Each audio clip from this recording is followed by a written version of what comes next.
Pa Now naman, we're babe. so close. Tapos, what happened to you now? Wala, naiiyan lang ako. Ba't ka naiiyak? Am I really that much? Breaking these feels down like a hammer. You don't really know you. So ayun guys, muling nagtagpo ang GP Kai at muli ito nagpagilig sa mga netizens.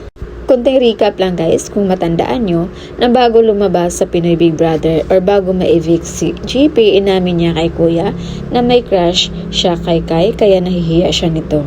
At ito na nga, may pinost si Binsoy na video ni GP kung saan niloloko ito ng mga kasamahan or ng mga housemates na mapalapit kay Kai.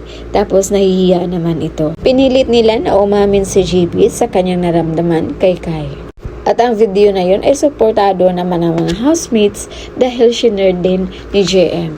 At napakomment din si Najaz na hahaha, hoy ano to. At pati din si Fiang, laro daw talaga ito si GP. Ang galing din talaga ni Kai. Siya pang nagsabi kay GP na ba't ka nahiya. Kaya sabi tuloy ni Kai na nagbago na ito. Kaya kinilig ang mga fans sa kanila. Pero paano yan? Parang lahat na lang ata ng nagka-crush kay Kai ay na-friendzone lang.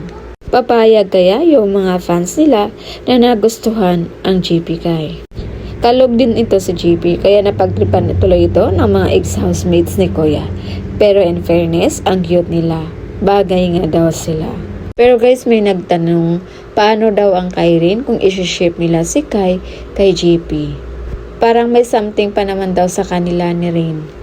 Dahil napansin nila na parang nag-iba daw ang mukha ni Rain nung tinutokso si GP kay Kai, parang nagselos ito. At hawak pa naman ni Kai ang cellphone ni Rain. Dalawang jowa daw allowed gumamit ng CP na hindi nagpapaalam. Marami na tuloy guys ang naluka sa mga ex-housemates ni Kuya dahil puro na lang daw love triangle. JM Jazz, JM Fiang, ngayon naman, Kai Rain at GP Kai.